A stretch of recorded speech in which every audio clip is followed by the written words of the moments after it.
All right, guys, welcome to a live here in Carlsbad, and I got the honor to have I say my man because I think when you're in the trenches, no matter where you are, what level you're at, there's some commitment there when you're growing up in sports and just doing your thing. You know what I mean? And when I seen what he was doing, not just on the field but outside of the field, I was like, dude, there's a lot of correlation between football and business, and now business and you know what I mean, football and insurance. Like there's a lot, and I played baseball in college, and got drafted, and just it was a different track. But when I saw the somebody at a different level come into Family First life, I played college ball, and I wasn't even the best guy on the team. Does that make sense? And so to say I played at a high level is relative to where I've been, but to see somebody who's played not only D1 but professionally, and not just like on the practice squad, but like in the real games, you know what I mean? Like really having to deal with the ins and outs, ups and downs of not only business, but committing to something that you have a passion for. And I think there's two things that it takes to be good in anything is passion and hard work. But hard work comes with passion, because there's a lot of things I didn't want to do when I was playing ball, college, that I did. And there's a lot of things in business that I didn't want to do or don't want to do, but I do them anyways. And we're trying to find different ways to keep it going. So I got Shawn Merriman in the building today, dude. How you doing, brother? What's up, my man? How you doing? I'm excellent, dude. Thanks for coming by, man. Give us a little backstory on you, how you found FFL, but really let's get into that. Why athletes can do this, man? Like why is it that it's something that is not just said, but something that is very practical, that if anybody is watching this right now going, dude, insurance, for real? Like, I was that guy. I was 22 going, Marcus, what you doing insurance?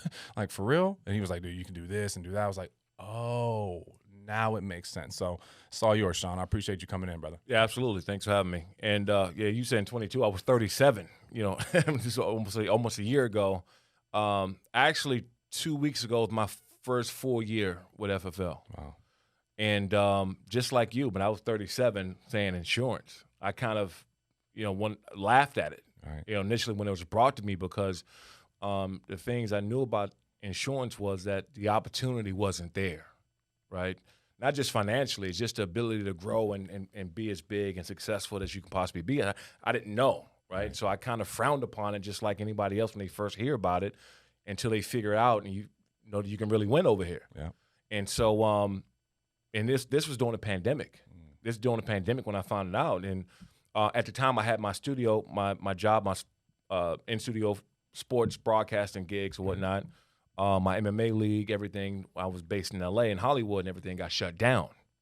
So I was sitting around at one point like, damn, what's going on, right? It was my first time probably in my adult life where I'm sitting around when nothing's going on. I never, since playing ball, that's never happened. And as soon as I retired in 2013, I went right to the studio booth at NFL Network, and then went right to WWE Network, was there, and I was training MMA behind closed doors. And so for the first time in my life during a pandemic ever, I was sitting around like, damn, and that's when FFL was introduced to me, and then from there it was skyrocketed. So you saw this from what was the first thing you saw? Like when you saw FFL, was it anything compared to any other business you've been a part of? No, not really. And I'll tell you why. First of all, Shawn Mike didn't think that I was going to get my license. Mm-hmm. I think they had some bets going on over there that I wasn't going to sit down and go and actually get it.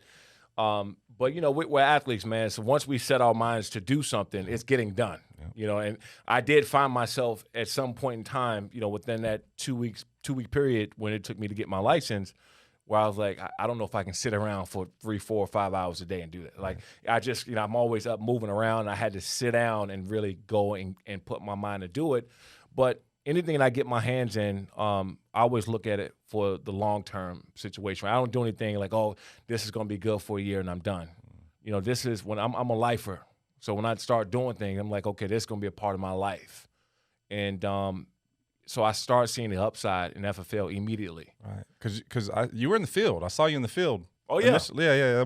This wasn't well, I'm gonna do this because I believe other people can use. You said no. I believe that this works for me, and I want to teach other people to do it, not just because it's good for them, but it's good for everybody. So, how does it being an athlete transfer into being a business owner, or let's just say life insurance sales, okay? Because you're owning your own business when you're an agent. There's a difference between building an agency and things like that. But from the aspect of buying leads, calling people up and going to their home and helping them and deriving an income from that, how does that correlate to going out? You know what I wish? I wish I knew about this early on, and I'll tell you why. Because in this space, especially, you know, what we're doing, with that mentality that we carry with us, you can really, really be successful. Because the first thing always starts with discipline and structure. Because that's what we know. We know the winter workouts. We know the morning wake-ups, the watching film. We know structure, and we know discipline because we are disciplined enough to do the things that everybody else won't do. So you bringing those two things to the table, immediately you're a step ahead of the game. So even now when I'm talking to certain athletes trying to figure out that next step and what they're trying to get done in their life, I bring it up and I say, man, I don't want to push it on them, but at the same time, they're trying to figure things out. Let me throw them an opportunity, right? Just show them what I'm doing. And then, so I have probably 5 or 10 guys right now, former ball players, that's getting involved. And I shied away from it early on because I hate pushing things on people.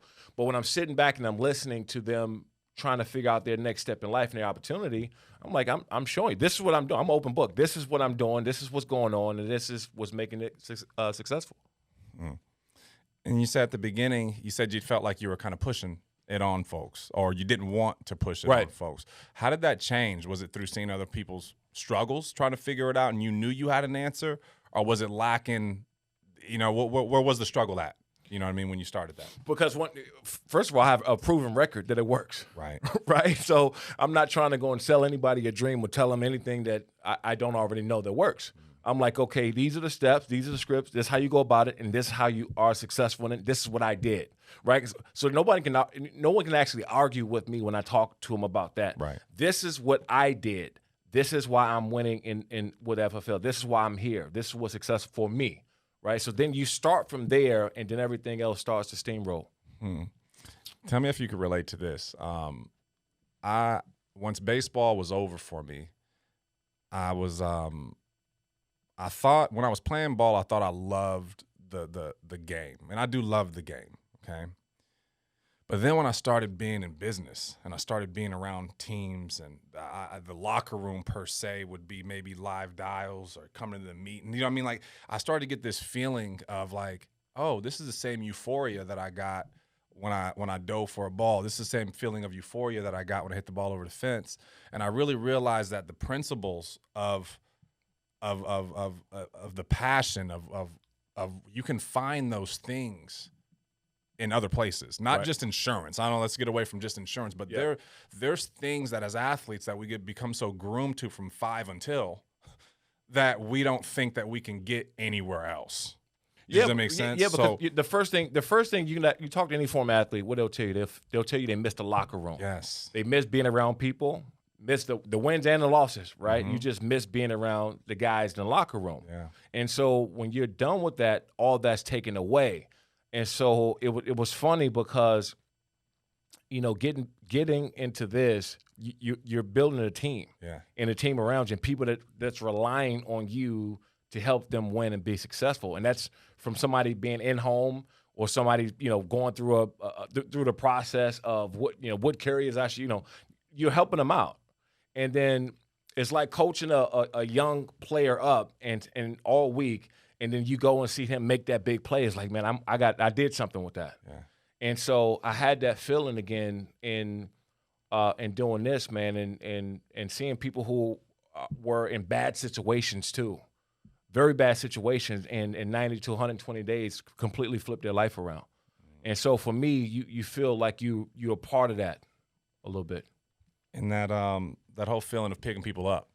You know, picking people up and seeing people change their situations and seeing that guy. There's a lot of things you can relate to, like the team. Like I had this guy who joined. He was at our junior college. I did a junior college in Sacramento for a couple years, and when he came, we were just like, where's this guy from Texas come from? How's he in California on our team? The next thing you know, it turns out he's like the coolest dude. He's our starting catcher. And it's just how it changes the team, how the locker room changes people's outlook on just everything. You know what I mean? We were some Northern California kids, and this guy from Texas rolls in. Now, this is a micro thing, but just think about as we're getting bigger into business, how that sets you up to work with people all over the country, to see things differently. And that's why I believe as an athlete, you have different teammates, you have different things that you go through, different backgrounds, and you start to see there's one common goal of like, dude, we're going to strap it on and we're going out there and win. Regardless of what you had going on at home, you got a dad, don't got a dad, you got a great dad, you got a pool, you don't got a pool, you ain't got no money, you got the same cleats from last year. Who cares? We're all just trying to win. Yep. Does that make sense? And then when you come here, it's like, oh, all right, this is the same kid from Texas jumping in the locker room right now, and we're gonna have to adjust and figure him out. And you know what I mean? Let's see if we're all looking to win. All right, and that's what I think I see at Family First Life. Why, if you are looking at this, Shawn, why is it a great place? Not only for athletes, but just for folks that are that love to compete. Because I think there's some competitors out there who never strapped it on. Do you know what I mean? So why is it a good place to compete? Well, for one, this whole thing is about team building and helping others, right? That's the only way you win. It's probably one of the only things that you can't win unless I help you win, right? So I can't win unless you win. You can't win unless he win. He can't win unless he wins. So when you start looking at that, what's the closest thing to that? It's a team. Right. It's a locker room. And getting in here, we talked earlier about investing and making some great investments and some bad investments or whatever.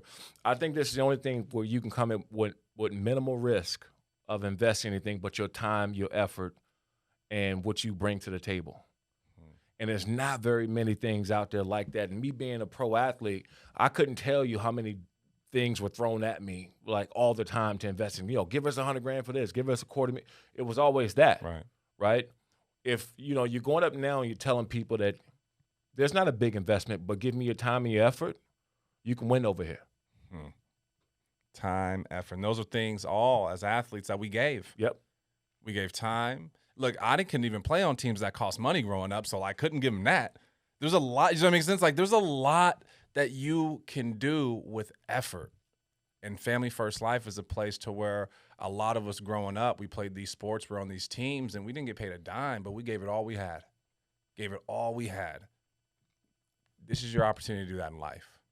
This is your opportunity for, the state is like $100. We even pay for the class. Like, there's so much. It was almost like, how I got on all-star teams back in the day. They're like, we're at this travel ball team. I'm like, the way my mom's bank account set up, I can't play on that. Oh, we're going to figure it out for you, Dom. Sweet. Y'all going to also pick me up, too, because I ain't got to ride to the game. That's Family First Life. But you got to work hard. You got to put your head down, and you got to care about people. So thanks, Shawn. You got it, brother. Appreciate it.